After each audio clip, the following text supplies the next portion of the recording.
ॐ विश्वं दर्पणदृश्यमाननगरी तुल्यन्निजान्तर्गतं पश्यन्नात्मनि मायया बहिरिवोद्भूतं यथा निद्रया यः साक्षात् कुरुते प्रबोधसमये स्वात्मानमेवाद्वयं तस्मै श्रीगुरुमूर्तये नमः इदं श्रीदक्षिणामूर्तये बीजस्यान्तरिवाङ्कुरो जगदिदं प्राङ्निर्विकल्पं पुनः मायाकल्पितदेशकालकलना वैचित्रचित्रीकृतं मायावीव विजृम्भयत्यपि महायोगीव यस्वेच्छया तस्मै श्रीगुरुमूर्तये नमः इदं श्रीदक्षिणामूर्तये तस्मै श्रीगुरुमूर्तये नमः इदं श्रीदक्षिणामूर्तये। ॐ सहना भवतु सहनौ भुनक्तु सह वीर्यङ्करवावहै तेजस्विनावधीतमस्तु मा विद्विषावहै। ॐ शान्तिः शान्तिः शान्तिः। सदाशिवसमारम्भां शङ्कराचार्यमध्यमाम् अस्मदाचार्यपर्यन्तां वन्दे गुरुपरम्पराम्। એટલે સુરેશ્વરાચાર્યજી સાક્ષી અહંકારનો વિવેક બહુ જ વિલક્ષણ ટૉપિક, સૌથી ડિઝાયરેબલ, સૌથી મહત્ત્વનો કહી શકીએ એવો ટૉપિકની ચર્ચા ચાલે છે. આટલું બધું ડિટેલની અંદર અહંકાર સાક્ષીનો વિવેક બીજે નથી બતાવેલો. અને સુરેશ્વરાચાર્યજી કહે છે કે અહંકાર કશું નથી પરંતુ અંતઃકરણ છે અને સાક્ષી ચૈતન્ય છે જે સ્વયં પ્રકાશ છે, જ્ઞાન સ્વરૂપ છે. એટલે અને સદાય હાજર જ છે, સદા હાજર નિર્વિકાર એવું આ ચૈતન્ય જે છે એ ચૈતન્યની હાજરીથી અંતઃકરણ અહંકાર આપોઆપ પ્રકાશિત થાય છે. બરાબર? અંતઃકરણ આપોઆપ જ પ્રકાશિત થાય છે, કારણ અંતઃકરણ મિથ્યા વસ્તુ છે. અંતઃકરણ તો આ ચૈતન્યથી અભિન્ન જ છે અને એ આપોઆપ પ્રકાશિત થાય છે. એટલે સાક્ષીના પક્ષે અંતઃકરણ કે અહંકાર અને અહંકાર દ્વારા જગત કશાને પ્રકાશિત કરવા માટે નથી કોઈ ઈચ્છા, નથી કોઈ સંકલ્પ, નથી કોઈ નિર્ણય, નથી કોઈ પ્રયત્ન. બસ સાક્ષીની હાજરી માત્રથી, અને એ હાજર જ છે, હાજર જ છે, હાજર જ છે, હંમેશા હાજર જ છે. કારણ કે બાકીનું બધું અવર જવર કરનારું છે. બાકીનું બધું અંતઃકરણ અહંકાર અને જગતને બધું અવર જવર કરનારું છે. એ બધું એનાથી અભિન્ન રહીને જ ઉત્પન્ન થાય છે. ઉત્પન્ન એટલે અભિવ્યક્ત થાય છે, લય પામે છે, અભિવ્યક્ત થાય છે, લય પામે છે. એટલે વાસ્તવની અંદર એવો આ સાક્ષી જે છે એમાં એની હાજરી માત્રથી અંતઃકરણ કે અહંકાર પ્રકાશિત થાય છે. અને આવું અંતઃકરણ આ રીતે પ્રકાશિત થતું હોવાને કારણે સાક્ષીની હાજરીથી એ સાક્ષીને પ્રકાશક કહેવામાં આવે છે. પ્રકાશક નથી, પ્રકાશિત કરતો નથી. પ્રકાશિત અંતઃકરણ પ્રકાશિત થતું હોવાને લીધે હું સદાય હાજર છું ને પ્રકાશ સ્વરૂપ, જ્ઞાન સ્વરૂપ હોવાને લીધે આપોઆપ જ અંતઃકરણ જ્ઞાનનો વિષય બને છે. પ્રકાશિત થવું અર્થાત તમે કંઈ આવું ન માનશો જેવી રીતે સ્વામીનો દેહ અત્યારે આ લાઇટમાં પ્રકાશે છે, અર્થાત જ્ઞાનનો વિષય બની જાય છે અંતઃકરણ કે બધી વૃત્તિઓ.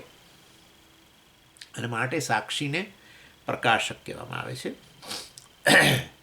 અને એ રીતે એ પણ તું પ્રકાશક કયો, તેથી ક પ્રત્યે જનરલી આપણે એના માટે લગાડતા હોઈએ છીએ કે એ પ્રકારનું કામ કરે છે.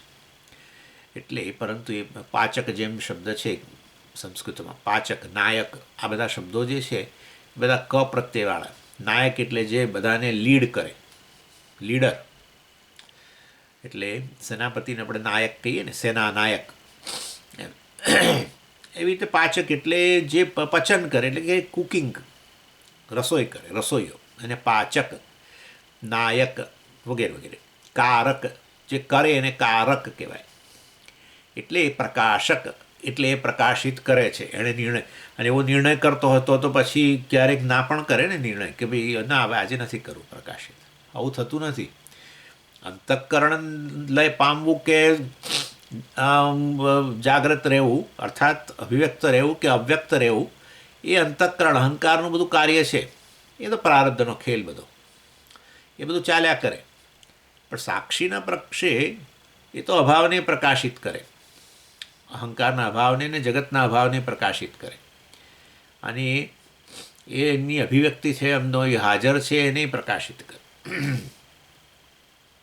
એનીવે, એટલે આ સાક્ષીનું સ્વરૂપ આ રીતે સમજજો, બરાબર. અને અને અંતઃકરણ આ રીતે અહંકાર કહેવાય છે. અને એ અંતઃકરણ કે અહંકાર એ બધા અનેક પ્રકારના અનુભવો કરે છે. અને એ પ્રત્યેક અનુભવ બીજું કશું નથી હોતું, અનુભવ બદલાય છે. તેનો અર્થ એવો થયો કે પેલી વૃત્તિ બદલાતી હોવી જોઈએ. એટલે આપણે જે કહીએ કે અનુભવોની હારમાળા, એ અનુભવોની હારમાળા બીજું કશું નથી, વિવિધ પ્રકારની વૃત્તિઓ આવવી અને જવી, બસ પરેડની જેમ સતત, એને અનુભવો જ કહેવાય. જો વૃત્તિ જે છે તો વૃત્તિ મતલબ આપણો જે પેલો વિચાર, વૃત્તિ, થોટ, અને એ વૃત્તિને જ અનુભવ કહેવાય. ક્યારે? જ્યારે એ વૃત્તિ જે છે વાસ્તવની અંદર એ પ્રકાશિત થાય, બરાબર. કઈ વૃત્તિ છે? ઘટાકાર વૃત્તિ છે, બરાબર. વૃત્તિ એટલે શું? અંતઃકરણ જે સૂક્ષ્મ જે છે એ જે તે વિષયના આકારનું બની જાય, સૂક્ષ્મ હોવાને લીધે. સ્થૂળ વસ્તુ છે એકદમ કોઈકનો બીજો આકાર એકદમ ધારણ ન કરી શકે. ધારણ કરાવવો હોય તો એને તોડો, આ તે વળી પાછું મોલ્ડ કરો, ફલાણું નીકળો. આ તો સૂક્ષ્મ છે, અત્યંત સૂક્ષ્મ હોવાને કારણે જેવો વિષય એવો આકાર આમ ધારણ કરી લે, એ વૃત્તિ. પરંતુ એ વૃત્તિ જે છે વાસ્તવની અંદર તમે કહો છો કે ઘટક જ્ઞાન, ઘટવૃત્તિ નહીં, ઘટક જ્ઞાન, અર્થાત વૃત્તિ પ્રકાશિત થઈ, એટલે કે વૃત્તિનો વિષય પ્રકાશિત થયો વૃત્તિ દ્વારા, એ વિષય પ્રકાશિત થયો, તો પછી એ વૃત્તિમાં શું રહેલું હોવું જોઈએ? ચિદાભાસ કે ચૈતન્ય રહેલું જોઈએ, ચૈતન્યથી વ્યાપ્ત હોવી જોઈએ. એટલે ત્યારે એને આપણે અનુભવ કહીએ. સમજી ગયા? ઘટવૃત્તિને ઘટ અનુભવ ક્યારે કહીએ?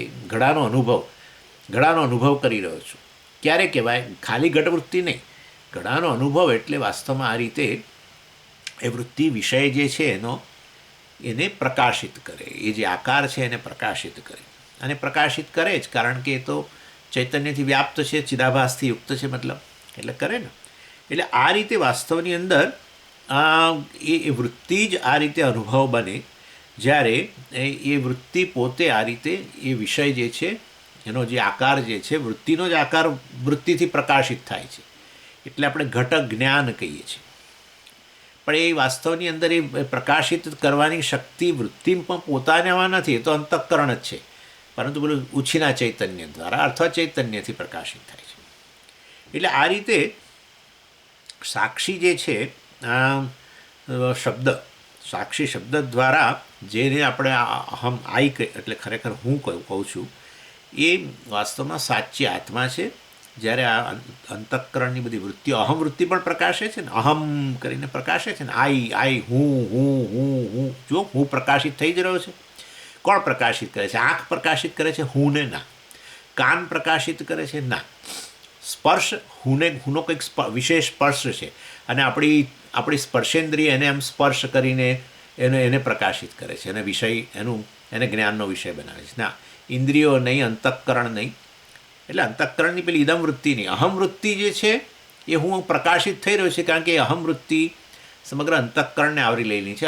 સમગ્ર અંતઃકરણ પ્રકાશિત થયું છે, માટે અહમ વૃત્તિ પણ પ્રકાશિત થાય છે. સમજી ગયા? એટલે એ રીતે અહંકાર, અને પછી બીજી વિવિધ પ્રકારની વૃત્તિઓ મનની અંદર ઉઠે ને એમાં અહંકાર પછી એના પર ક્લેમ કરવાનો જ છે. એટલે એ રીતે તમે કહેવું તો એ કહી શકો સમગ્ર અંતઃકરણ અથવા તો અહંકાર જે છે એ આ રીતે પ્રકાશિત થઈ રહ્યો છે, અહમ ઇદમ વગેરેના રૂપની અંદર પ્રકાશિત થઈ રહેલો છે. અને એ પ્રકાશિત થઈ રહેલો હોવા ત્યારે આપણે એને શું કહીએ? એ પ્રત્યેક વૃત્તિને આપણે શું કહીએ? હવે અનુભવ કહીએ, કારણ કે પ્રકાશિત એટલે પ્રકાશમય વૃત્તિ છે, એટલે એમાં વૃત્તિનો વિષય પ્રકાશ, એટલે આપણે એને અનુભવ કહીએ. અને આત્મા કે ચૈતન્ય વાસ્તવની અંદર આની હાજરી માત્રથી આ અંતઃકરણ જે છે આ પ્રકારે અવર જવર કરનારા આ રીતે, અર્થાત આત્માની હાજરીમાં અંતઃકરણ પ્રવૃત્તિ કર્યા કરે છે, વિવિધ પ્રકારના વિષયોના આકારનું બની જાય છે ને એને પ્રકાશિત કરતું રહે છે અંતઃકરણ. એટલે અહંકાર પ્રકાશિત કરે છે એ બધી ઇદમ વૃત્તિઓને, બરાબર છે.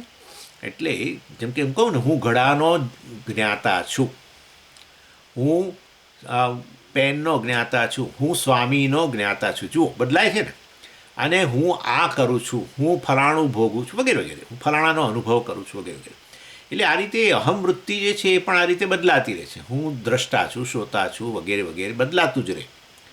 એટલે બદલાય છે એ મારું સ્વરૂપ નથી, પરંતુ એ મારી હાજરી માત્રથી, હું તો જ્ઞાન સ્વરૂપ છું, મારી હાજરી માત્રથી આ અહંકાર જે છે એ આપોઆપ જ મારા જ્ઞાનનો વિષય બને છે.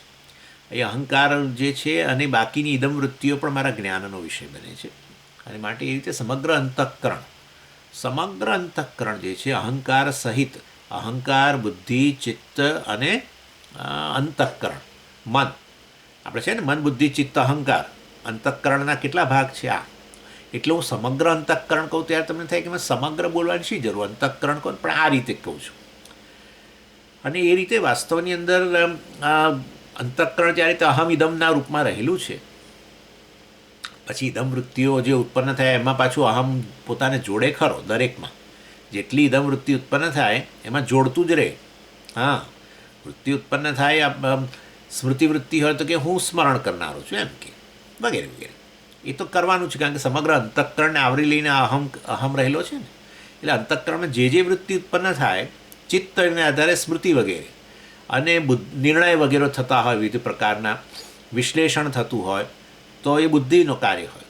હવે લાગણીઓ દર્શાવવી, પછી આ બધું પ્રત્યક્ષીકરણ થતું હોય, દર્શન, શ્રવણ, આ બધું બરાબર ને, પરસેપ્શન, પ્રત્યક્ષ વસ્તુઓ, બધું એ બધું મનનો ભાગ કહેવાય. અથવા ડાઉટ્સ, શંકાઓ, એ પણ. પછી કન્ફ્યુઝન, આ કરું કે આ કરું, કે પેલું કરું કે પેલું કરું, આ સારું પેલું સારું, આ સારું પેલું સારું, આમ સંઘર્ષ કે કન્ફ્યુઝન, એ પણ મન. એટલે આ રીતે આવો ભાગ પાડીએ એ તો ફંક્શનને આધારે છે. એક અંતઃકરણ, સમગ્ર અંતઃકરણ આ રીતે વાસ્તવમાં પ્રકાશિત થાય.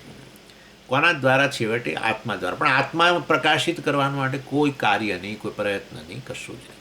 હું તો પ્રકાશ સ્વરૂપ હોઉં તો મારે શું કાર્ય કરવાનું? મારી હાજરીથી આપોઆપ જ વસ્તુ પ્રકાશિત થઈ જાય. જો એટલે સમજો, આ સાક્ષી આ રીતે સમજવાનું છે. સાક્ષી ભાવ નથી લાવવાનો ભાઈ. આ રીતે સતત તમારે સમજવાનું છે કે ભાઈ હું ખરેખર સાક્ષી છું. મારા પક્ષે આ અંતઃકરણને, હવેના 71 થી 75 એવા પ્રકારના શ્લોકો છે કે જેની અંદર આ પ્રકારનું નિર્ધ્યાસન કરવાની વાત કરે છે. એટલે અંતઃકરણ જે ઉત્પન્ન થાય એ થવા દો, ચિંતા નહીં.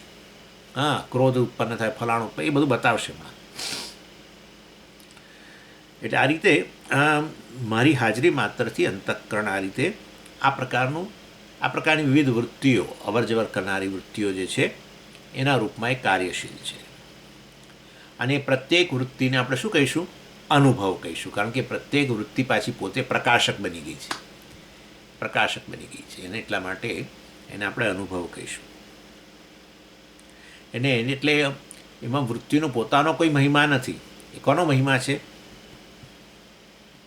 મારો મહિમા છે. સમજી ગયા?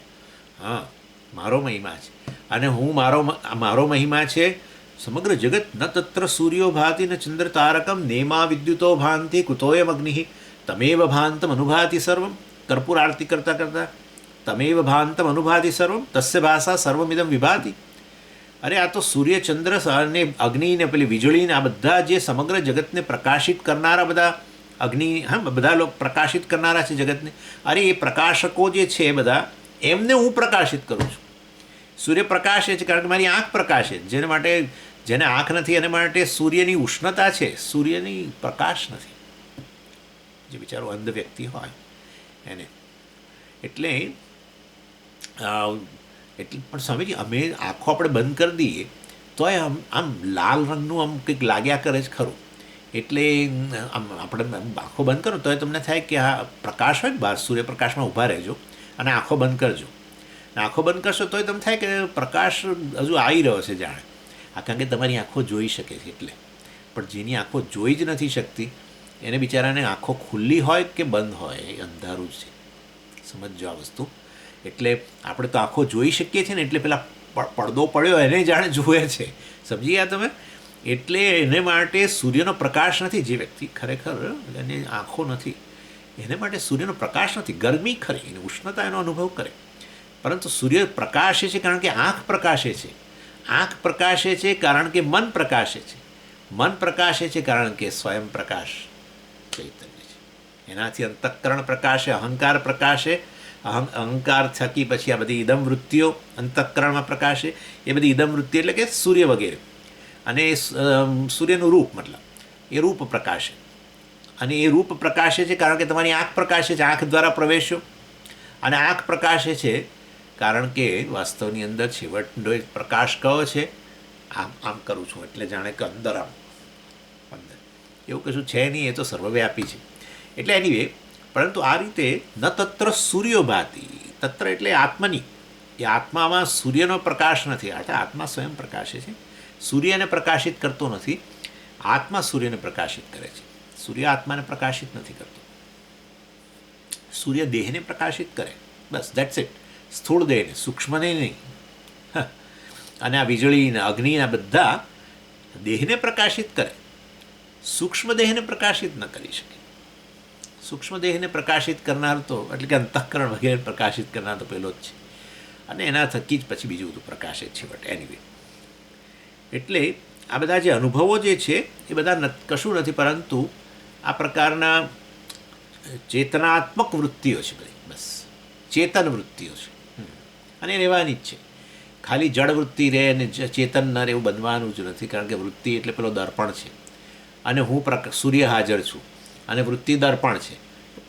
પ્રતિબિંબ પડ્યા જ કરવાનું છે. અને એ રીતે મતલબ દર્પણ પોતે પ્રકાશક બની જ જવાનું છે. હું મુખ્ય પ્રકાશક, એ ગૌણ પ્રકાશક દર્પણ, એનાથી પ્રકાશન કરશું. એવી રીતે વૃત્તિ પણ પ્રકાશક બની જાય છે. એટલે વૃત્તિ પ્રકાશક બની એટલે શું થયું? એ વૃત્તિ તો પેલા વિષય આકારની છે, એટલે કે વિષય પ્રકાશિત થયો. એટલે આપણે શું કહીએ છીએ? મેં વિષયનો અનુભવ કર્યો અહંકાર રૂપે, પછી હું આંકું. પરંતુ એ અહંકારને ઇદમ વૃત્તિઓ બધાનો છેવટનો પ્રકાશ કોણ છું? હું છું. અને હું મારા પક્ષે શું છે? આ બધાને કંઈક પ્રકાશિત કરવા માટે કોઈ કાર્ય છે નથી. હું આ ચર્ચા એટલા માટે બહુ ભારપૂર્વક કરું છું કારણ કે આ સાક્ષી વિશે ભારતની અંદર ખૂબ બધું ખોટું જ ચાલે છે, સાચું કહું તમને તો. અને મોટા મોટા ઓર્ગેનાઇઝેશનો છે, મોટા ઓર્ગેનાઇઝેશનો છે. ઇવન ઇન્ક્લુડિંગ અહીંયા પણ બુદ્ધિસ્ટ, અમેરિકાની અંદર બુદ્ધિસ્ટ લોકોનો પ્રચાર બહુ છે. અને એ પણ આ પ્રકારનું માઇન્ડફુલ મેડિટેશન કહે છે. એટલે એમાં આ પ્રકારનું આવું સાક્ષી ભાવ લાવવાની જ વાતો કરે છે. સાક્ષી ભાવ લાવવાના નથી, હું સાક્ષી છું એ જાણવાની જરૂર છે. હા, સાક્ષી ભાવ લાવો તો પછી એનો થયો કે સાક્ષી ભાવ જતો રહે. એટલે હું સાક્ષી ભાવવાળો એટલે કે સાક્ષી બનું અને પછી સાક્ષી પણ જતું રહે તો તમે વિકારી થઈ ગયા ને. તો એ આત્મા છે જ નહીં, હું આત્મા છે જ નહીં. આત્મા તો નિર્વિકાર છે. અને એ સ્વયં પ્રકાશની વાત કરી રહ્યા છીએ. તો પછી વાસ્તવમાં એ આવો સાક્ષી પ્રકાશિત કરે. અને હવે સાક્ષી રૂપે હું બધાને પ્રકાશિત કરું છું, અને હવે સાક્ષી ન રહ્યો એટલે હું હવે બીજા બધાને પ્રકાશિત નથી કરતો. આવું બધું ન હોય. હું સ્વયં પ્રકાશ છું, સ્વતઃસિદ્ધ છું, સદાય હાજર જ છું. ઇનફેક્ટ હું જ સત્ય છું. એટલે હું તો કદી ગેરહાજર બનવાનો જ નથી. એવો સ્વયં પ્રકાશ સ્વતઃસિદ્ધ અહમથી આ પ્રકારે સમગ્ર અંતઃકરણ પ્રકાશિત થાય છે. અને એ અંતઃકરણની પ્રત્યેક વૃત્તિનો વિષય આ રીતે પ્રકાશિત થતો હોવાને કારણે આપણે કહીએ છીએ કે આ બધા અનુભવોની હારમાળા છે. આ બધા અનુભવો કહેવાય. અને એમાં સુરેશ્વરાચાર્યજી કેટલાક બહુ જ સાધારણ અને ફેમિલિયર આપણે કહી શકીએ, જે પરિચિત એવા વૃત્તિઓ કે અનુભવોને લે છે જે અંતઃકરણમાં ઉત્પન્ન થાય છે. આ 5 શ્લોકો હવે જે છે 71 થી 75 એની અંદર. અને આચાર્ય કહે છે કે આ વાસ્તવમાં એ બધા વૃત્તિઓ કે અનુભવો જે છે એ વાસ્તવમાં ખરેખર એનો પ્રકાશક હું સાક્ષી છું. અને હું મારું કાર્ય કેવળ પ્રકાશિત કરવાનું જ છે. કાર્ય કેવું હોય તો કર્મ, પણ એ ખરેખર નહીં, પરંતુ કહેવું હોય તો કહી શકો. જેમ સૂર્ય પ્રકાશિત કરવાનું કાર્ય કરે એ રીતે ખરેખર નથી કરતો. સમજી ગયા ને? કર્તૃત્વ એ પ્રકારનું નથી. આપણે વાત થઈ ગઈ છે આ બધી. એટલે વાસ્તવની અંદર અને એનો અર્થ એટલો જ છે કે એ બધા પ્રકાશિત થતા હોય મારી હાજરીથી, તો હું એનાથી પ્રભાવિત નથી થતો. બસ, હું એનાથી ખરાબ વિચારો હોય કે કંઈ પણ હોય, સારા વિચારો કે ખરાબ વિચારો, કશાથી હું પ્રભાવિત થતો નથી. અસંગ જ રહું છું. કારણ કે જેમ સૂર્યનો પ્રકાશ ગંદુ અને સારું બધાને પ્રકાશિત કરે પૃથ્વી પરનું, પરંતુ પોતે એનાથી લેશ માત્ર ખરડાય નહીં એ રીતે વાસ્તવની અંદર હું સાક્ષી ખરડાતો નથી. એ ખાસ મુખ્ય વસ્તુ એ એમને કહેવી છે. આપણે તરત જ મનમાં કોઈક વૃત્તિ ઉત્પન્ન થઈ એટલે આપણે તરત જ એકદમ ડલ થઈ જઈએ. અરે રે આવું બધું વિચારું છું એમ કરીને આપણે કોઈને કહીએ નહીં, પણ આપણે એવું વિચારીએ કે હું તો આ બધું ભણું છું ને આટલા બધા ખરાબ વિચારો આવે છે આમ વગેરે વગેરે. એટલે ક્રોધ આવે, ઈર્ષા આવે, ફલાણું ઢીકણું, કોઈકનું કંઈક ખરાબ થતું હોય અને આપણે અંદરથી રાજી થઈએ. આવું બધું થાય ને, આવું થતું જ હોય એમાં કે એટલે આ બધું પ્રકાશિત થાય છે. વિવિધ અનુભવો, બધી વૃત્તિઓ છે એ નાના નાના તણખા જેવી જાણે. આ વૃત્તિઓના વિષયો આપોઆપ જ પ્રકાશિત થાય, કારણ કે વૃત્તિ વિષયના આકારની જ છે અને એ બધા આપોઆપ જ પ્રકાશિત થાય. એટલે આ રીતે વાસ્તવની અંદર પણ એ બધી વૃત્તિઓ છે એવું કોણે કહ્યું? બદલાય છે. હા, બદલાય છે. તો એ આત્મા કે પછી મન ક્ષણિક બદલાય છે, પછી પાછું સારો વિચાર આવે. એટલે અહંકાર છે એ કરતા ભોગતા હોવાને કારણે અને પસંદગીવાળો હોવાને કારણે કે ના ના ના ના આવું ના વિચારાય મારાથી, હું આવો વિચારવાળો ના હોવો જોઈએ, મારે એનું સારું વિચારવું જોઈએ, એ વ્યક્તિનું સારું થાય, ભલું થાય એવું વિચાર, એમ કરીને પછી નવું ખ્યાલ આવે તમને. એટલે આ બધું આ રીતે વાસ્તવની અંદર સતત આ વૃત્તિ પછી ઇદમ વૃત્તિઓ બધી જે ઉત્પન્ન થાય અને સારી વૃત્તિ ઉત્પન્ન થઈ તો પછી અહંકાર પોતાને સારો કે, ઇદમ વૃત્તિ ખરાબ ઉત્પન્ન થઈ, પેલી એનું ખરાબ થાય એવું ઈચ્છાવાળી વૃત્તિ ઉત્પન્ન થઈ તો પછી અહંકાર પોતાને શું કે? ખરાબ કે. સમજી ગયા? એટલે આ રીતે અહમ વૃત્તિ પણ બદલાયા કરે, ઇદમ વૃત્તિ બદલાયા કરે, પણ એ આખું અંતઃકરણ જ મારાથી પ્રકાશિત થઈ રહ્યું હોવાને કારણે મારી હાજરીથી જ આપોઆપ પ્રકાશિત થઈ રહ્યું છે અને પછી પોતે પ્રકાશક બની જતું હોય છે. એટલે આ રીતે ઇદમ વૃત્તિ પ્રકાશે અને અહમ વૃત્તિ પણ પ્રકાશતી રહેતી હોય છે. બસ એટલે હું એનાથી પ્રભાવિત થતો નથી. એ બધા અનુભવો આ રીતે હારમાળા એની ચાલ્યા જ કરતી હોય છે. હું એનાથી પ્રભાવિત થતો નથી. આ 5 શ્લોકો નિધિધ્યાસનના શ્લોકો છે. તમને યોગ્ય લાગે તો એના પર પછી આગળ વધારે ચિંતન કરજો. ચાલો આપણે જઈએ હવે. એટલે 71 થી 75 એમાં સંબંધ ગદ્યની અંદર કહ્યું તતશ્ચ એતત્ સિદ્ધમ. એ તતશ્ચ એટલે આ રીતે આગળ પહેલાં આપણે આગળના 2 શ્લોકો જે છે અને પહેલાં 71 થી પહેલાં 69 ને 70 વગેરેની અંદર આપણે જે જોઈ ગયા એના આધારે એતત્ સિદ્ધમ આટલું તો હવે નક્કી છે. શું નક્કી છે? તો કે હવે આટલું તારણ તમને આપી દઈએ, કોરોલરી જેને કે આ લોકો તારણ. 69-70 શ્લોકમાં અમે જે તમને અહંકાર વગેરેની ચર્ચા કરી અને એના પરથી આ તો ઘણા ચર્ચા તો ક્યારની ચાલે છે અહંકારની, પણ હમણાંની આ તો રિફર કરે છે કે જે અમે તમને ચર્ચા કરી એનું તારણ તમને આટલું આપીએ. શું? તો કે જે કંઈ બદલાવ આવી રહ્યો છે એ અહંકારમાં આવી રહ્યો છે, અંતઃકરણમાં આવી રહ્યો છે. અને જો બાય ધ વે દૃગ્દૃશ્ય વિવેકની અંદર અહંકાર અને અંતઃકરણ એમ કરીને 2 વસ્તુ કહી હતી, પરંતુ એ તમારે સમજી જવાનું અંતઃકરણ એટલે પેલી ઇદમ વૃત્તિઓ બધી વિષયાકાર વૃત્તિઓ અને અહમ વૃત્તિ એટલે પેલો વિષયી. અને એ વિષયી પણ વાસ્તવમાં વિષયને આધારે બદલાવાનો જ છે, કારણ કે એ તો અહમ આખા અંતઃકરણને કરી રહ્યો છે. એટલે પછી એ રીતે જે પ્રકારની વૃત્તિ ઇદમ વૃત્તિ ઉત્પન્ન થાય એને આધારે અહમ વૃત્તિ પણ બદલાતી રહે. એટલે અને આ બધું પેલું આપણે નાટ્યદીપની અંદર આપણે બહુ જોઈ ગયા હતા બધું કે આ અંતઃકરણ કેવો ડાન્સ, નર્તકી ડાન્સ. અહંકાર એ છે ને નર્તકી છે, એ ડાન્સ કરે. એ ડાન્સ શેના આધારે કરે? જે પ્રકારના વાજિંત્રો વગેરે વાગતા હોય એના આધારે. વાજિંત્ર જે બધું છે ને, અને જે પેલા ગીત ભરતનાટ્યમમાં અમુક પ્રકારનું ગીત આપણને તો કોઈ દિવસ અમદાવાદમાં બધી ગુજરાતી છોકરીઓ હોય એ બધી પણ બધું ભરતનાટ્યમ શીખે ને બધું પછી આરંગેત્રમે હોય એ જે જે પેલા બેન બોલી રહ્યા હોય છે એ તો દક્ષિણ ભારતનું કર્ણાટિક સંગીત હોય છે અને એ જે બોલી રહ્યા છે કશું સમજતી નથી, પણ એને ખબર છે કે આવો તાલ આવું હોય એટલે આ પ્રકારે ડાન્સ કરવો.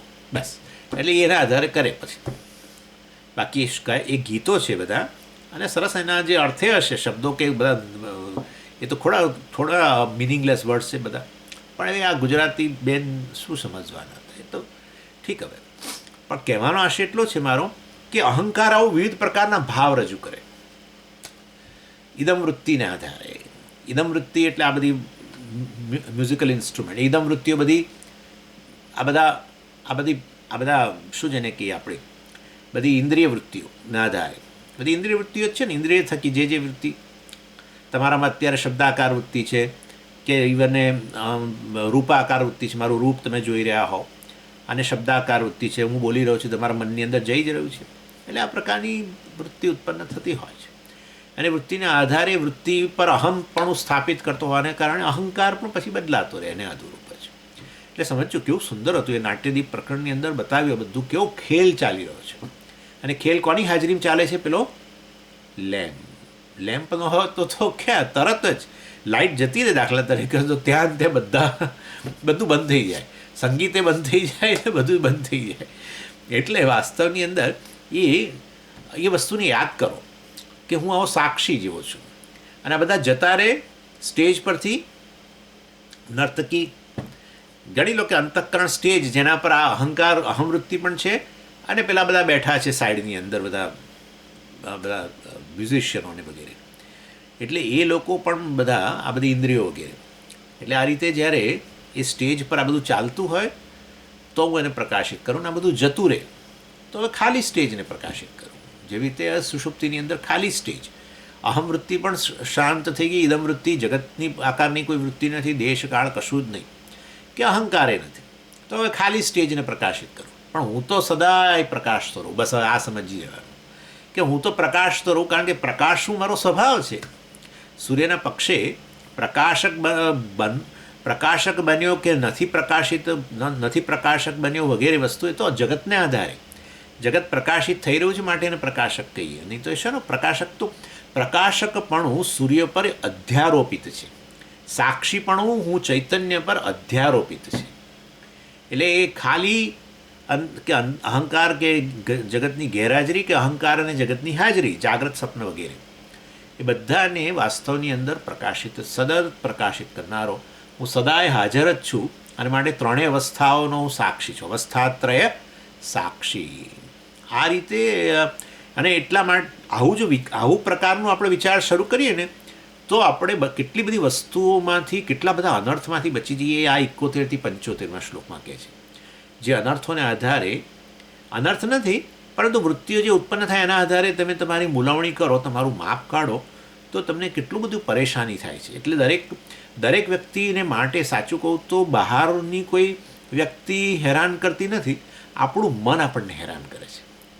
એ વ્યક્તિ બરાબર, પણ એ વ્યક્તિ વિષયક વિચારો અને એમાંથી પછી જે કંઈ પ્રકારની રિએક્શન્સ ઉત્પન્ન થાય, આપણે એનાથી ત્રાસી જઈએ છીએ.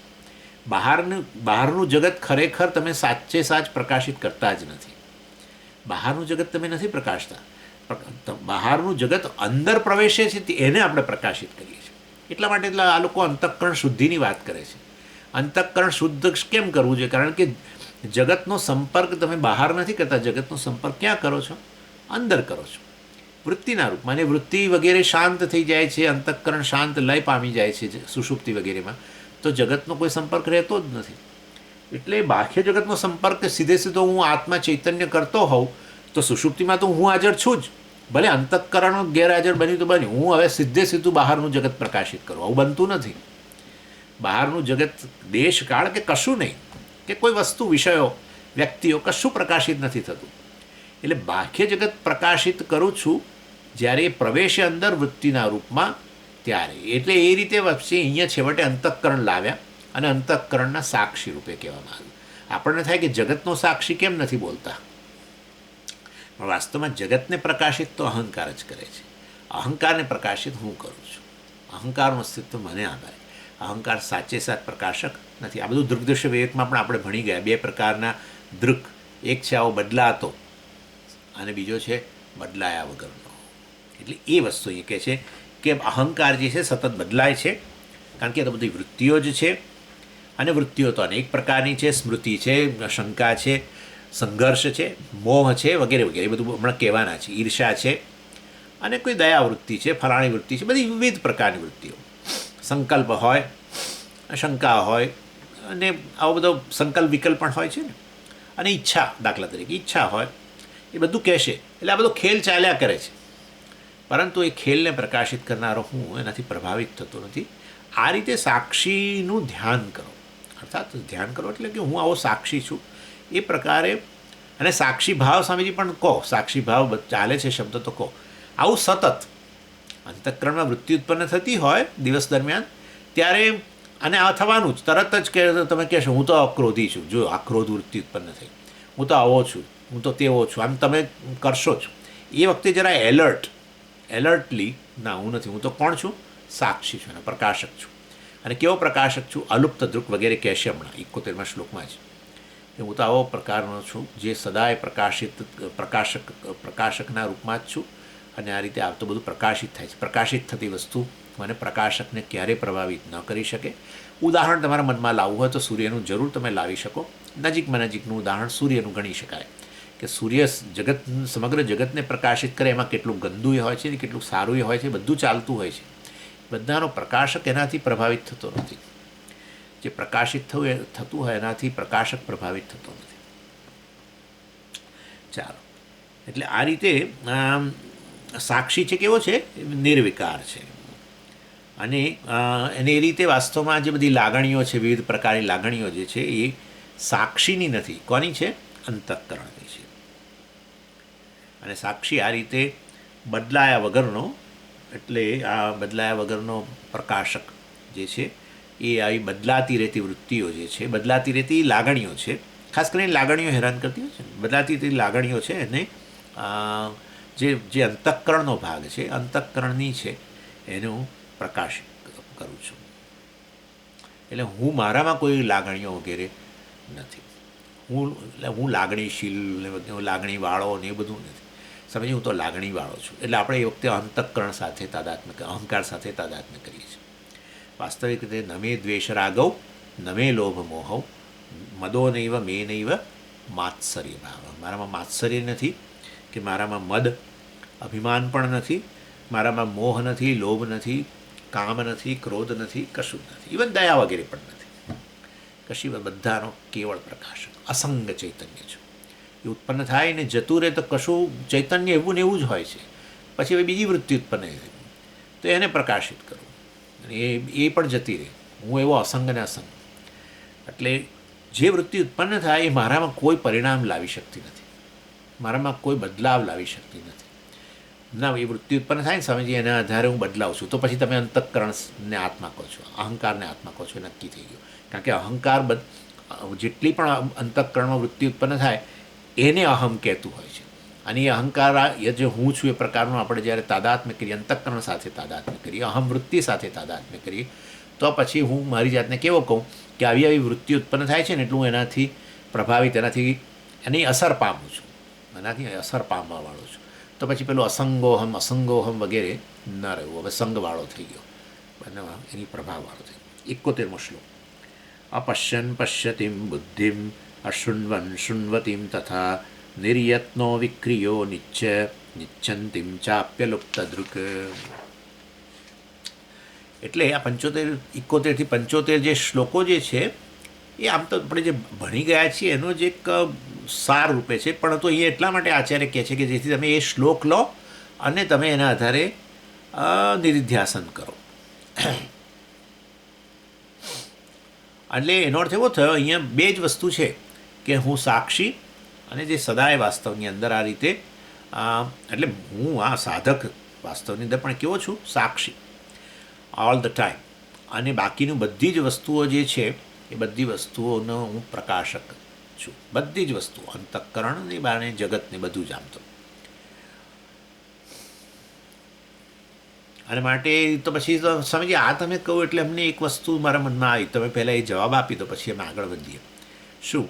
હવે તમે કહ્યું કે અંતઃકરણમાં રાગ છે, દ્વેષ છે, મદ છે, મોહ છે, ઈર્ષા છે, કે બધું કંઈક કન્ફ્યુઝન છે, કોઈનું કંઈક ખરાબ થાય એવું મનમાં ઈચ્છા આવે છે, કોઈનું ખરાબ થાય તો મને જરા, એસ્પેશિયલી મારા ન ગમતી વ્યક્તિનું ખરાબ થાય તો મને અંદરથી આનંદ થાય છે. આ બધી વૃત્તિઓ જ છે.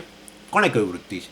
કારણ કે આવું ઉત્પન્ન થઈ, હા થઈ, આવું થયું ખરું, ઉત્પન્ન થયું, અને પછી જતું રહે છે ખરું, તો આ જતું રહે છે, તો પછી એ વૃત્તિ. એટલે આ બધું ઉત્પન્ન થાય છે. સ્વામીજી તમે કહ્યું કે આ તો બધાનું હું તો સાક્ષી છું, મને તો આ બધું કશું સ્પર્શતું નથી. તો એનો અર્થ એવો થયો કે અંતઃકરણને હવે એમાંથી આ બધું દૂર કરવાની કોઈ જરૂર જ નથી ને. એનો અર્થ એવો થઈ ગયો ને. તો પછી આ તમે આગળ અંતઃકરણ શુદ્ધિની એ બધી વાતો જે કરી અત્યાર સુધી, કેવડું મોટું બધું તમે તો લેક્ચરો આપતા હતા, એની કશાની જરૂર જ નથી હવે તો. અને તમે કોઈ ભગવાનની કૃપા પ્રાપ્ત કરો તો આ બધા અવરોધો છે, આ બધા અવરોધો જ કહેવાય. એ બધા અવરોધો છે, એમાંથી મુક્ત થાવ ને બધું. હવે અવરોધો મારામાં છે જ ક્યાં? તો પછી પ્રશ્ન છે, બધું અંતઃકરણમાં છે ને. તો પછી અંતઃકરણમાં તો પછી મારે હવે સુધારવાની ક્યાં જરૂર છે? બીજું, હંમેશા શાસ્ત્ર વાત કરે ને ત્યારે કયા સંદર્ભમાં કહે છે એ વસ્તુ વિચારવું. એટલે આપણે કહીએ કે હું મુક્ત નથી કારણ કે હું આવી વૃત્તિવાળો છું, જો તમે એવું કહેતા હો તો શાસ્ત્રને વાંધો છે. આ બધું છે માટે હું મુક્ત નથી એવું જો તમે કહો તો એનો અર્થ એવો થયો કે તમે અંતઃકરણ કે અહંકાર સાથે તાદાત્મ્ય કરી લીધું છે. અંતઃકરણમાં છે આ બધું. હા, અને આવું બધું અંતઃકરણમાં ઉત્પન્ન થાય તો તમે શું કહો છો? હું અશુદ્ધ છું એવું કહો છો. હા, તો પછી એનો અર્થ એવો થયો કે તમે અહમ વાસ્તવમાં આ આત્મા સાક્ષીને નથી, જે વાસ્તવિકતા છે, જે મુક્ત જ છે, એને તમે અહમ નથી કહી રહ્યા, તમે અંતઃકરણને કહી રહ્યા છો. માટે શાસ્ત્રને વાંધો છે એ વખતે.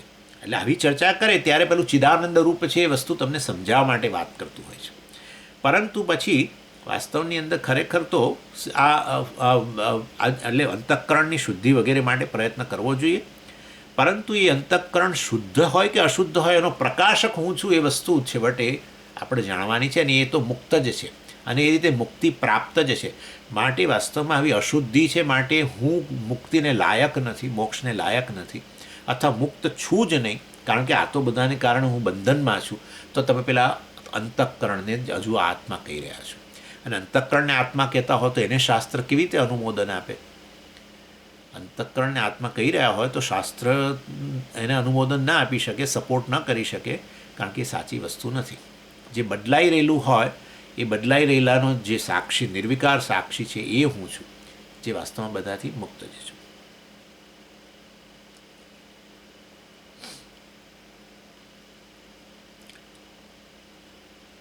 અને આ અંતઃકરણ આ રીતે આ બધામાંથી મુક્ત કરવું હોય તેમાં સાચે સાચ તો મને તો ફાયદો થાય જ, આ જ્ઞાનની અંદર ઝડપથી એને એમાં નિષ્ઠ થવા માટે એને આત્મસાત, જે કે ભણ્યા છીએ અને આત્મસાત થવા સમયે આ બધા અવરોધો નડતા હોય અંતઃકરણના, કારણ કે જ્ઞાન બધું અહીંયા જ છે, અને એમાં આ બધા અવરોધો પડ્યા છે, એ જ્ઞાનને આત્મસાત થવા દેતા નથી. અર્થાત હું આ પ્રકારનો છું, પ્રકાશક છું, મુક્ત છું, એ વસ્તુને એવી પ્રકારની વસ્તુને આત્મસાત નથી થવા દેતું.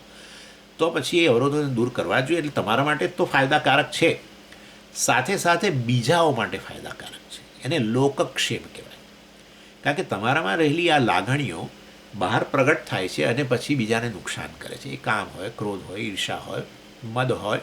આપણે અભિમાની વ્યક્તિ છે એ અભિમાન પ્રગટ કરે અને કેવું બીજાઓને ઈજા પહોંચાડે છે શબ્દ દ્વારા, અને પછી માત્સર્ય, હરીફાઈ વગેરે દ્વારા બીજાઓને નુકસાન. એટલે આ રીતે વાસ્તવની અંદર આપણામાં રહેલી વૃત્તિઓ જે છે, એ અંતઃકરણમાં રહેલી વૃત્તિઓ જે છે, મતલબ એ બીજાઓને પણ નુકસાનકારક બને છે, અને માટે જરૂર આ બધું સુધારવા માટે પ્રયત્ન કરવો જોઈએ.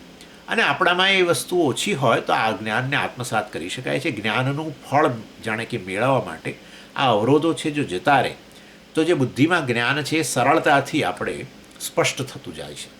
એટલે વાસ્તવની અંદર એ દ્રષ્ટિએ કરો, પણ તમે તમારી જાતને ઇક્વેટ ન કરો. હું આવો છું, એટલે આવી પ્રકારની વૃત્તિઓ વાળો છું, અને માટે હું બંધનમાં જ છું, મુક્તિને હું લાયક નથી એવું ન કહેશો. આ બધાને પ્રકાશિત કરનારા તમે છો, અહંકારને પ્રકાશિત કરનારા તમે છો, આ વૃત્તિઓને પ્રકાશિત કરનારા તમે છો.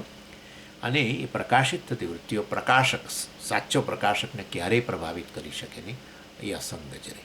આ પ્રકારે આ વસ્તુને પણ ધ્યાનમાં લો, અને એ રીતે એ સાક્ષી ભાવ છે. અને બીજું પણ ખરું, રિપીટ કરવા માટે, કે અંતઃકરણ ક્યારેય આ બીજું, આ એક તો પેલું કે ભાઈ હું તો નિત્ય મુક્ત છું, ખરેખર આ બધું તો અંતઃકરણનું છે, અહંકારનું. ચાલો, બીજી વસ્તુ કે અંતઃકરણની ક્યારેય આદર્શ અવસ્થા આવવાની નથી. આપણા મનમાં હોય ને કે આટલો પણ ક્રોધ ન થવો જોઈએ, આટલી પણ ઈર્ષા ન થવી જોઈએ, આટલું પણ સંઘર્ષ મનની અંદર ન હોવો જોઈએ, આટલો મોહ ન હોવો જોઈએ, આટલી આસક્તિ ન હોવી જોઈએ, આટલું પેલું ન હોવું જોઈએ. આમ કરીને એક આદર્શ સ્થિતિ અંતઃકરણની તમે સતત કલ્પી રહ્યા હો છો. આવી આદર્શ સ્થિતિ ક્યારેય આવશે નહીં, કારણ કે પ્રત્યેક એ અંતઃકરણ હોય, જેવી રીતે શરીરની આદર્શ સ્થિતિ ક્યારેય ના આવે.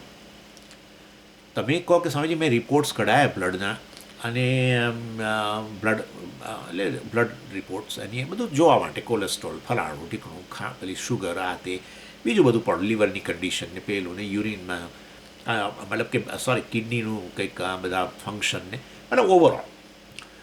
તો તમે જો પ્રોટીન કેટલું છે, કેલ્શિયમ કેટલું છે, ને આ ને તે, તમે જોશો કે ક્યાંક તો લાલ લીટી આવતી જ હોય છે. અને સમજો કે સ્વામીજી કશામાં ના આવી, એક કેમ આમ નથી બનતું એવું, પણ કંઈક વસ્તુ તો થોડી ડેફિશિયન્ટ હોય, કંઈક વસ્તુ પેલું ટ્રાયગ્લિસરાઇડ થોડું વધારે હોય, પેલું આમ હોય ને કંઈક તો હોય, અને ન હોય તમે કહો.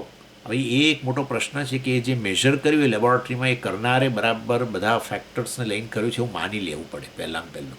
ઘણીવાર શું થતું હોય છે, ઘણા લોકો આવું કરે, એક લેબમાં રિપોર્ટ કઢાવે પછી બીજી પેથોલોજી લેબમાં જાય, એટલે એમાં કઢાવે. બહુ અતિશય કાળજીવાળા લોકો હોય ને આવું બધું બહુ કરે.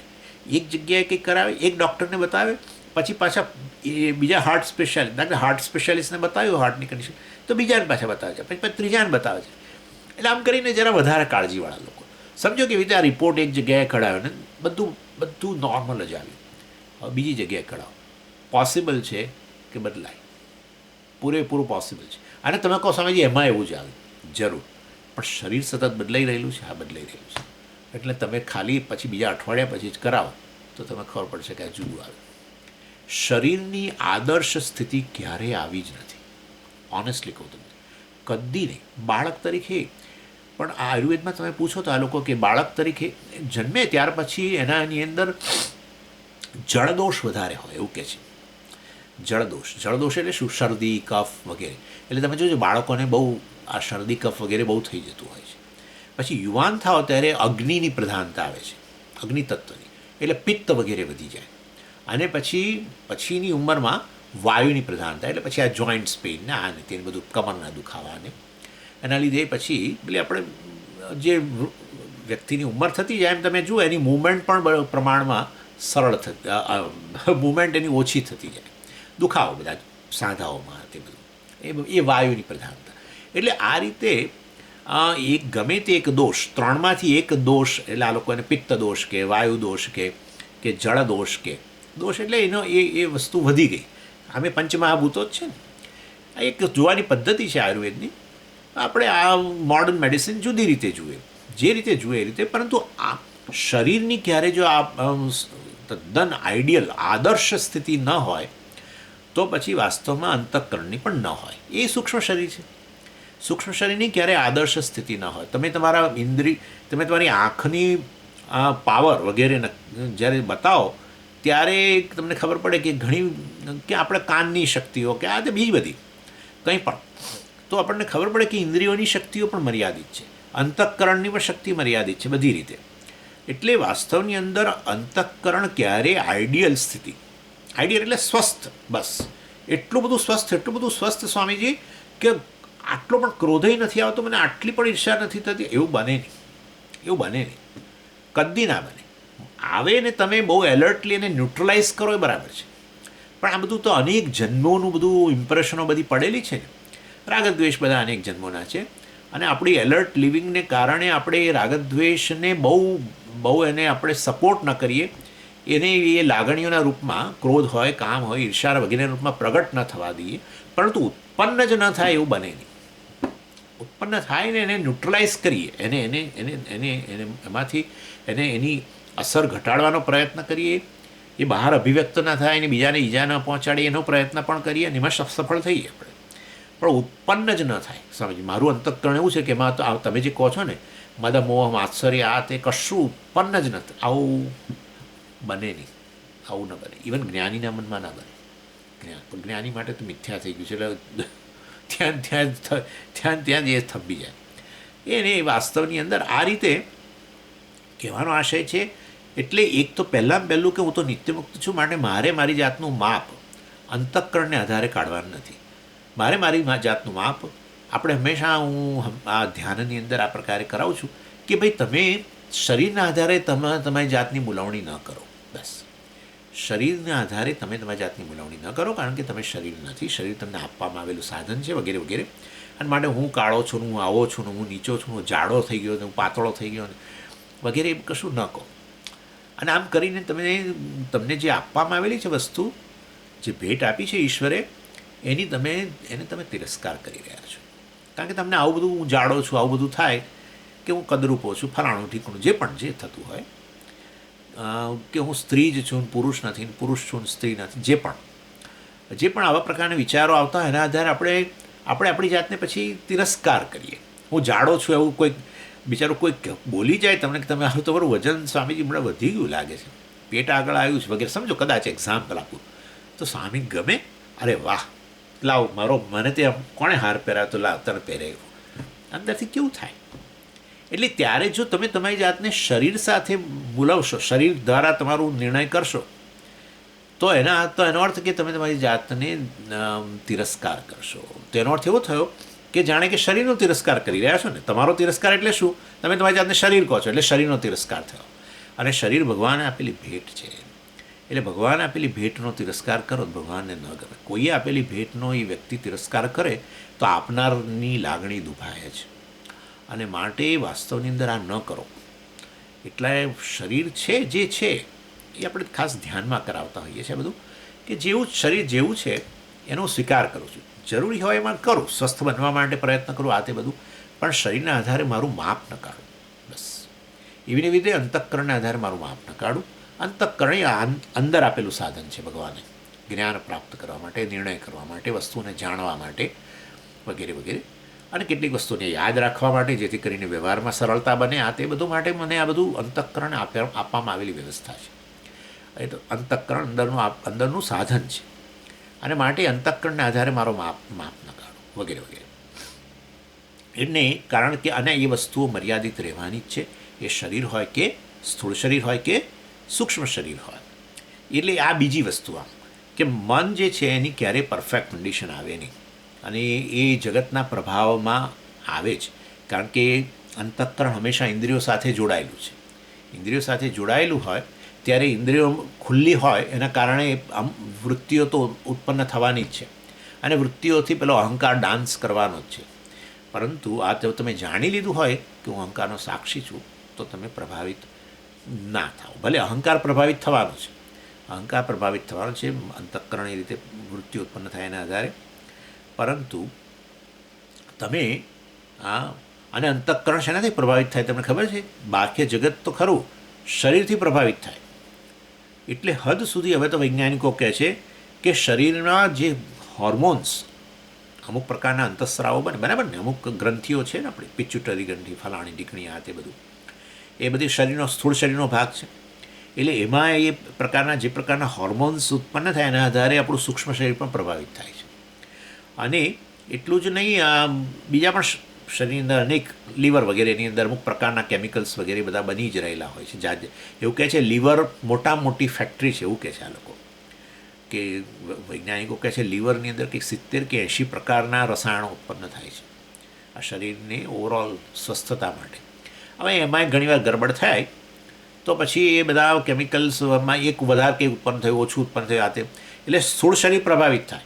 અને જ્યારે આ સ્થૂળ શરીર પ્રભાવિત થાય ત્યારે આપણું સૂક્ષ્મ શરીર પ્રભાવિત થાય. એટલે અંતઃકરણ કેવળ બાહ્ય જગતથી પ્રભાવિત થાય છે એવું નથી, આપણા પોતાના જ શરીરની સ્થિતિથી પણ પ્રભાવિત થતું હોય છે.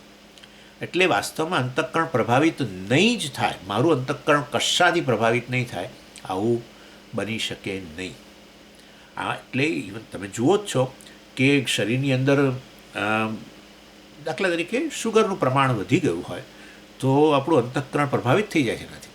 તમે કોન્સન્ટ્રેટ ન કરી શકો, ઘણીવાર બીજી પણ વસ્તુ ડલનેસ આવે, આ તે કંઈ પણ. એટલે સ્થૂળ શરીર, એટલે આ લોકોએ હવે એને પેલું આ શું જેને કહે છે આ લોકો કે આપણું અંતઃકરણ જેટલું માદું હોય એટલું સ્થૂળ શરીર માદું થતું જાય. એટલે સ્થૂળ શરીરથી જેમ અંતઃકરણ પ્રભાવિત થયું એમ અંતઃકરણ સ્વસ્થ ન હોય તો આપણા સ્થૂળ શરીર પણ સ્વસ્થ રહેતું નથી. એટલે આ બધું વૈજ્ઞાનિકોએ, એટલે પછી બિચારા કહે કે મેડિટેશન કરો ને, હવે બધા વૈજ્ઞાનિકો કહે છે મેડિટેશન કરો ને આમ કરો ને, બહાર ખુલ્લી હવામાં ફરવા જાઓ ને, કુદરત સાથે રહો ને, આમ કરો અને સારા વિચારો કેળવો ને, બધું હવે બોલતા થઈ ગયા છે. સ્થૂળ શરીરને પ્રભાવિત કરનાર અર્થાત રોગ, સ્થૂળ શરીરમાં થતા રોગો માટે જ આપણું અંતઃકરણ સૂક્ષ્મ શરીર પણ જવાબદાર છે. જેવી રીતે સ્થૂળ શરીરથી સૂક્ષ્મ શરીર પ્રભાવિત થાય, અંતઃકરણ વગેરે, એવી રીતે અંતઃકરણથી સ્થૂળ શરીર પણ પ્રભાવિત થાય છે. અને માટે વાસ્તવની અંદર અને એમની આઈડિયલ કન્ડિશન કદી આવવાની નથી. અને માટે જો ખરેખર જીવનમાં આનંદ મેળવવો હોય તો હું આ નિત્યમુક્ત સાક્ષી છું, આ બધી વસ્તુઓ તો અંતઃકરણની છે કે સ્થૂળ શરીરની છે. આપણે અત્યારે અંતઃકરણ અહંકારની વાત કરીએ છીએ, એને ખરેખર હું એનો પ્રકાશક છું, એનાથી હું પ્રભાવિત નથી થતો. આ રીતે આ બંને વસ્તુ કે હું તો નિત્યમુક્ત સાક્ષી જ છું, એ વસ્તુ મને પ્રભાવિત કરી શકે જ નહીં. એ અને અંતઃકરણને ઇમ્પ્રુવમેન્ટ કરવું હોય તો કોના માટે? લોકક્ષેમ. યાદ રાખજો, લોકક્ષેમ એટલે અન્યને માટે, અન્યની સુખાકારી માટે. મારો ક્રોધ છે મને તો હેરાન કરશે, પણ એને બહાર રહેલી વ્યક્તિને હેરાન કરે. મારી ઈર્ષાને કારણે બીજી વ્યક્તિને ની સ્થિતિ ખરાબ થાય. આપણે ઈર્ષા થાય પછી આપણે કંઈક કરીએ ને, બોલીએ, કંઈક કરીએ. એટલે આ રીતે લોકક્ષેમ માટે મારે મારું અંતઃકરણ સુધારવાનું છે. નહીં કે વાસ્તવની અંદર હું ખરાબ થઈ જાઉં છું અંતઃકરણ ખરાબ હોય તો, કે વૃત્તિઓ ખરાબ હોય તો. અને બીજું કે એમની આઈડિયલ કન્ડિશન કદી આવવાની નથી, કદી આવવાની નથી. અંતઃકરણ ક્યારેય સતત સવારથી તે રાત સુધી અને રોજે રોજ અને મહિનાઓને વર્ષોને એ રીતે એકલી સારી વૃત્તિઓથી ભરેલું ભરેલું ભરેલું એવું રહેશે નહીં. બાહ્ય જગતથી પણ પ્રભાવિત થવાનું છે. અંતઃકરણ પ્રભાવિત થયું એટલે અહંકાર આપોઆપ જ પ્રભાવિત થઈ જાય, કારણ કે અહંકાર એ સમગ્ર અંતઃકરણને અહમ કહી રહ્યો છે. એટલે જે વૃત્તિ ઉત્પન્ન થાય એના આધારે અહંકાર પ્રભાવિત થવાનો જ છે. અને બીજું કે આપણા શરીર વગેરેની સ્થિતિથી પણ અંતઃકરણ પ્રભાવિત થાય છે. અને એમાંથી તમે મુક્ત ન રહી શકો, કારણ કે આ તો આવું જ છે, મર્યાદિત જ છે. એમ આવા બધા વિચારો કરીને છેવટે વાસ્તવની અંદર આપણે અંતઃકરણની સ્થિતિના સાક્ષી આપણે બનવું જોઈએ. સુધારવાનો પ્રયત્ન કરવો જોઈએ, પરંતુ એ તો અંતઃકરણ કે અહંકારની સ્થિતિ છે મારી નહીં વગેરે. અને આને બાઇનરી ફોર્મેટ કહેતા હોય છે. બાઇનરી ફોર્મેટ એટલે આ પ્રકારનું: હું સાક્ષી, બધી બાકીની વસ્તુઓ અનાત્મા પ્રકાશિત થતી, પ્રકાશિત હું પ્રકાશ, સાચા અર્થમાં પ્રકાશક વગેરે. એને સાક્ષ્ય કહી શકો. અને હું કહું શું કહેવાય? સાક્ષી. સાક્ષી એટલે કોણ? આત્મા. આત્મા એટલે કોણ? કેવળ ચૈતન્ય.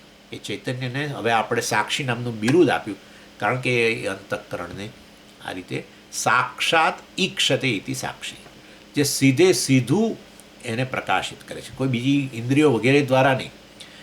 એ કોને પ્રકાશિત કરે છે? સાક્ષી. સીધે સીધું અંતઃકરણને. અંતઃકરણ પછી ઇન્દ્રિયોને અને જગતને ને એ રીતે એ બરાબર. પરંતુ અહીંયા તો કોઈ વ્યવધાન વગર સાક્ષાત સીધે સીધું ડાયરેક્ટલી ઈક્ષતે, સીધે સીધો એનો પ્રકાશક છે. એ એવો ચૈતન્ય વાસ્તવમાં હું સાક્ષી. અને આ પ્રકારે એલર્ટલી દિવસ દરમિયાન જોવું કે અંતઃકરણની સ્થિતિ બદલાય તો અહંકારની ભલે બદલાય, પરંતુ હું તો એનો પ્રકાશક છું. આ રીતે જોવું સતત, એને સાક્ષી ભાવ કહેવાય. કેવું હોય તો બસ સાક્ષી ભાવ એટલે હું સાક્ષી બનું છું એવું નથી, હું સાક્ષી છું એવી વસ્તુથી હવે હું સભાન બનું. બસ આ વસ્તુ આપણે યાદ રાખવાની. એટલે પછી ભગવાને કહ્યું આ રીતે આ રીતે જે આપણો સાધક જે છે આ પ્રકારે નિધિધ્યાસન કરતો હોય તો કેવો બની જાય? રિલેક્સ થઈ જાય.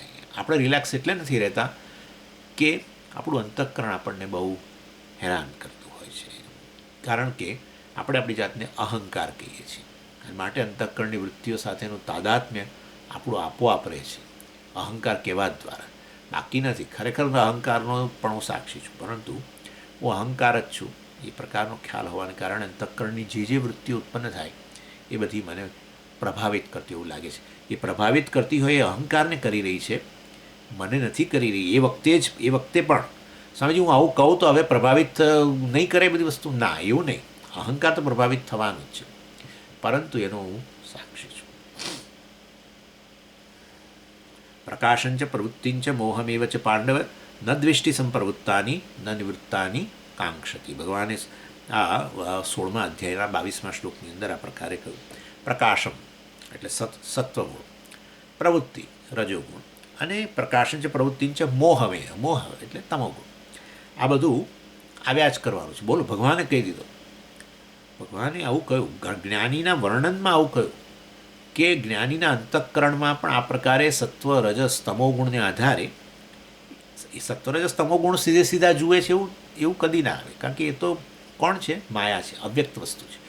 એ ગુણોનું કાર્ય, માયાનું કાર્ય જે છે તમને ખબર પડે, એટલે વૃત્તિઓ.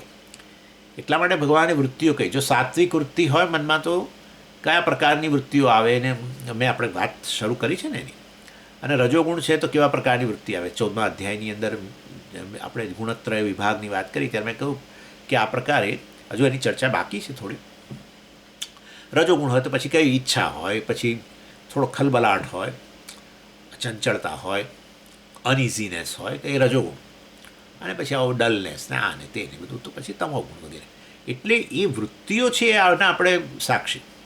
હા, વૃત્તિઓ બને, ગુણના સાક્ષી નહીં.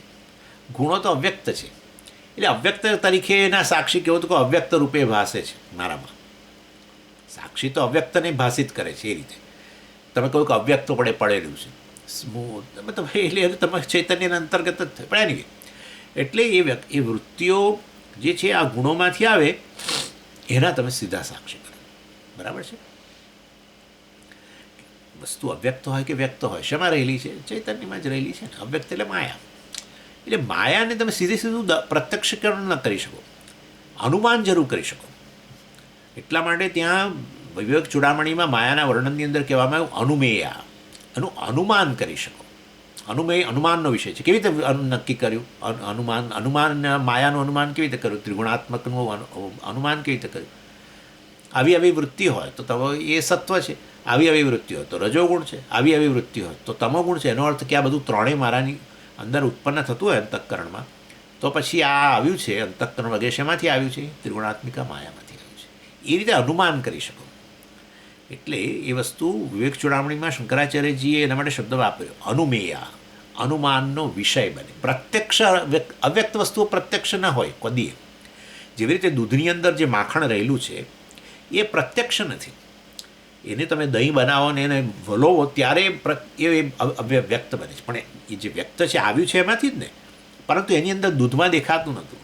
હું કહું કે તમારા ઘરમાં ઘી તો પડ્યું છે, માખણ પડ્યું છે, મને આપો ને થોડું, મારે બ્રેડ શેકીને ખાવી છે. તો કે મારા ઘરમાં માખણ જ નથી, મારે જ બહારથી લાવવાનું છે એમ કે. તો આપણે કહીએ કે તમારા ઘરમાં 5 લીટર દૂધ તો પડ્યું છે. હા તે પણ દૂધ પડ્યું છે, માખણ ક્યાં છે? હા, પણ એ ખબર નથી કે માખણ પડ્યું છે, પરંતુ પ્રત્યક્ષ રીતે દેખાય નહીં ને. અવ્યક્ત વસ્તુ હોય એનું પ્રત્યક્ષીકરણ ન થાય, એટલે આપણને ગેરહાજર જણાય. એનીવે, એટલે કહેવાનો આશય છે આ ગુણો છે એ વાસ્તવની અંદર ક્યારેય એનું પ્રત્યક્ષીકરણ ન થઈ શકે, ગુણોનું અનુમાન થઈ શકે. એ અવ્યક્ત માયા વગેરે જે છે એનું આ વ્યક્ત રૂપે અભિવ્યક્ત થાય અંતઃકરણ વગેરેમાં. અને મલિન સત્વ ઉપાધિ હોવાને કારણે જ્ઞાનીનું મન પણ એ વાસ્તવની અંદર ઘણે અંશે શુદ્ધ હોય, સાત્વિક હોય, છતાં પણ પ્રારબ્ધને આધારે બીજા પ્રકારની વૃત્તિઓ પણ ઉત્પન્ન થાય. એટલે ભગવાન તો એમ જ કહી દીધું કે આવું તો આવશે જ. જ્ઞાનીનું વર્ણન કરતાં ભગવાને કહ્યું પ્રકાશન પ્રવૃત્તિ મોહમેવ છે પાંડવ ન દ્વેષ્ટિ સંપ્રવૃત્તાની. અને એ બધા પ્રવૃત્ત થાય અર્થાત એ બહાર આવે, દ્વેષ આવે, આ તે બહાર આવે, ન દ્વેષ્ટિ. કંઈ પણ આ બધું અંતઃકરણની વિવિધ પ્રકારના ગુણોનો કાર્ય આ બધી વૃત્તિઓ ઉત્પન્ન થાય, કોઈ કશાનો દ્વેષ ન કરે. ન દ્વેષ્ટિ સંપ્રવૃત્તાની ન નિવૃત્તાની કાંક્ષતી. અરે વાસ્તવમાં હું આ બધા જતા રહે તો સારું, આ જો આ બધું મારા મનની અંદર આવું આવે છે, આ બધું જતું રહે તો સારું, એવું પણ ન કરે. એટલે આ રીતે વાસ્તવની અંદર એના માટે મિથ્યા થઈ ગયેલું છે. પણ ન ઉત્પન્ન થાય એવું ન બને. જો જ્ઞાનીના મનમાં ઉત્પન્ન ન થાય એવું ન બની શકતું હોય તો પછી વાસ્તવમાં અજ્ઞાનીના મનમાં તો અનેક પ્રકારની ઈચ્છાઓ ને એમાંથી ઈર્ષા ને રાગ દ્વેષના ક્રોધ, જે તે રાગનો વિષય ન મળે કે દ્વેષનો વિષય ન જાય તો ક્રોધ પણ આવે. આ બધું તો રહે. એટલે એ વધારે માત્રામાં હોય, પણ આઈડિયલ કન્ડિશન નથી, એ એટલું આપણે યાદ રાખવાનું. ચાલો, આત્મા અલુપ્ત દૃક. આત્મા કેવો છે? સદાય અલુપ્ત દૃક, એટલે સદાય આવો જ્ઞાન સ્વરૂપ છે, પ્રકાશ સ્વરૂપ છે, સ્વયં પ્રકાશ સ્વરૂપ છે, નિર્યત્ન. અને વાસ્તવમાં આવો પ્રકાશક, હવે એને પ્રકાશક કહી શકીએ આપણે, આવો પ્રકાશક, આવો સદાય પ્રકાશક એવો આત્મા નિર્યત્ન, અર્થાત કોઈ પ્રકારના પ્રયત્નવાળો નથી. કારણ કે એનું સ્વરૂપ, એનો સ્વભાવ જ પ્રકાશનું છે. એ જેનો સ્વભાવ પ્રકાશનું છે એની સન્નિધિની અંદર અહંકાર અને સમગ્ર અંતઃકરણ અને એ દ્વારા સમગ્ર જગત પ્રકાશિત થઈ જાય છે. આ પ્રકારે ધ્યાન કરવાનું કે હું તો સદાય પ્રકાશ સ્વરૂપ છું, મારી સન્નિધિની માત્રથી આ અંતઃકરણ અહંકાર પ્રકાશિત થઈ જાય છે. અવિક્રિય, કોઈ પ્રકારનો વિકાર મારી અંદર નથી. વિકારી પ્રકાશક અહંકાર છે, નિર્વિકાર પ્રકાશક હું ચૈતન્ય છું. હું ચૈતન્ય છું, પણ હું ચેતન છું એમ કેવી રીતે નક્કી થાય? હું ચેતન છું એવું કેવી રીતે નક્કી થાય? હવે આ પાછો પ્રશ્ન તો સારું, તમે ચેતન નથી તો આ ચેતન છે, તો પછી એમાં અહમપણું હોવું જોઈએ. હું તમારો દ્રષ્ટા છું એવું એણે કહેવું જોઈએ. ચેતન હોય શું કે અનુભવ થાય, ચેતનને અનુભવ થાય તો પછી બોલે કે હું તમારા દર્શન કરી રહ્યો છું, એ મને સ્વામીનો અનુભવ થઈ રહ્યો છે એવું એણે કહેવું જોઈએ. અને એને સ્વામીનો અનુભવ થતો હોય તો એ કેવી રીતે કહેશે, હું સ્વામીનો અનુભવ કરું છું, તો પછી એનો અર્થ એવો થયો કે હું સાથે ચેતનતા જોડાયેલી છે. પણ સ્વામીજી હું એટલે તો પાછું અંતઃકરણ જ આવ્યું ને, સુષુપ્તિમાં તો હું પણ ક્યાં હોય છે? લો, એટલે સુષુપ્તિમાં હું પણ નથી હોતો. તો કહો છો હું ચેતન છું, તો પછી સુષુપ્તિમાં હું નથી રહેતો, તો પછી સુષુપ્તિમાં હું જડ બની જાઉં છું. અને જો હું જડ સુષુપ્તિમાં બની જાઉં ને અત્યારે ચેતન હોઉં, તો પછી ચેતન તમારો સ્વભાવ ના થયો, કારણ કે એ તો અવરજવર કરનારું છે. જે અવરજવર કરનારું હોય એ મારો સ્વભાવ ના હોય. જે સ્વભાવ હોય કદી જાય નહીં, તમે કહેતા હતા.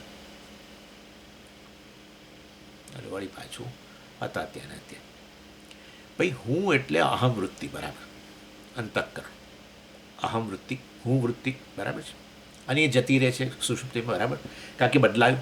હા, પણ એ હું વૃત્તિ જે છે ઉત્પન્ન થઈ, એ કેવી રીતે ઉત્પન્ન થઈ એ કહો. એ અહમ વૃત્તિનો વિષય શું છે? અંતઃકરણ. જડ અંતઃકરણમાં અહમ વૃત્તિ ઉત્પન્ન થાય છે કે જે પેલું ચેતન બનતું છે એમાં અંતઃકરણમાં ઉત્પન્ન થાય છે? એ મને કહો. તમે કહો છો કે અહમ વૃત્તિ ઉત્પન્ન થઈ, ચાલો, સુષુપ્તિમાં નથી હોતી, જાગ્રતમાં હોય છે. હવે જાગ્રતમાં ઉત્પન્ન થઈ તો એ જાગ્રત મન ચેતન બનતું છે કે જડ મન છે? ચેતન બનતું છે. હવે અંતઃકરણ પોતે જે છે એ જળ મહાભૂતોમાંથી બનેલું છે કે મેં મહાભૂતો ચેતન છે? ના, મહાભૂતો જળ છે. તો એમાંથી બનેલું અંતઃકરણ જે છે એના સાત્વિક અંશમાંથી, એ અંતઃકરણ કેવું છે? જળ છે. તો એ જળ અંતઃકરણ ચેતન બનતું બને ત્યારે અહમ વૃત્તિ ઉત્પન્ન થતી હોય, તો એ ચેતનતા એમાં આવી ક્યાંથી? એટલે છેવટે અહમ કોને આભારી છે? ચૈતન્યને આભારી છે. ચૈતન્ય ન હોય તો વાસ્તવની અંદર અહમ હોય જ નહીં.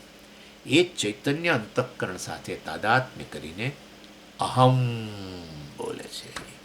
પણ તમે તો કહો છો અંતઃકરણ સાથે તાદાત્મ્ય થાય છે, પણ હજુ અંતઃકરણ જળવે છે ને. અંતઃકરણ અને આની અંદર મોટો ભેદ છે, જેવો દર્પણ અને પથ્થર વચ્ચે ભેદ છે.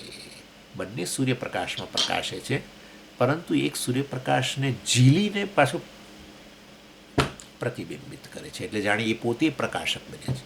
પથ્થર જે છે કેવળ પ્રકાશિત થાય છે, બીજો પ્રકાશિત થઈને પ્રકાશક બને છે. એવી રીતે અંતઃકરણ જે છે પ્રકાશિત થયું ચૈતન્યમાં, અને પાછું એ પ્રકાશક બને છે. કેવી રીતે? એ ચૈતન્ય અવભાસિત થાય છે એની અંદર, ચિદાભાસ. એવું ચિદાભાસથી યુક્ત અંતઃકરણ જે છે એમાં પછી અહમવૃત્તિ અને ઇદમવૃત્તિ નામની પ્રવૃત્તિ ચાલે છે. અને એવું અંતઃકરણ લય પામી જાય ત્યારે અહમવૃત્તિ કે અહંકાર નથી હોતો, પણ પેલો પ્રકાશક, નિર્વિકાર પ્રકાશક તો સદાય હાજર છે. એટલે વાસ્તવની અંદર તમે જાણો છો કે ચેતન જ હું બોલી શકે છે, જળ વસ્તુ હું નથી બોલી શકતી. તો એવું બોલવા માટે અહીંયા પ્લસ ફેક્ટર છે, અને એ પ્લસ ફેક્ટર અંતઃકરણ છે. અને અંતઃકરણની અંદર અહમવૃત્તિ પણ ચૈતન્યના પ્રતિબિંબને કારણે છે. આનામાં એ સૂક્ષ્મ શરીર અંતઃકરણનો ભાવ છે, માટે વાસ્તવની અંદર એ અહમ બોલી શકતો નથી. ઓમ પૂર્ણમદ પૂર્ણમિદમ પૂર્ણાત પૂર્ણમુદચ્યતે પૂર્ણસ્ય પૂર્ણમાદાય પૂર્ણમેવાવશિષ્યતે.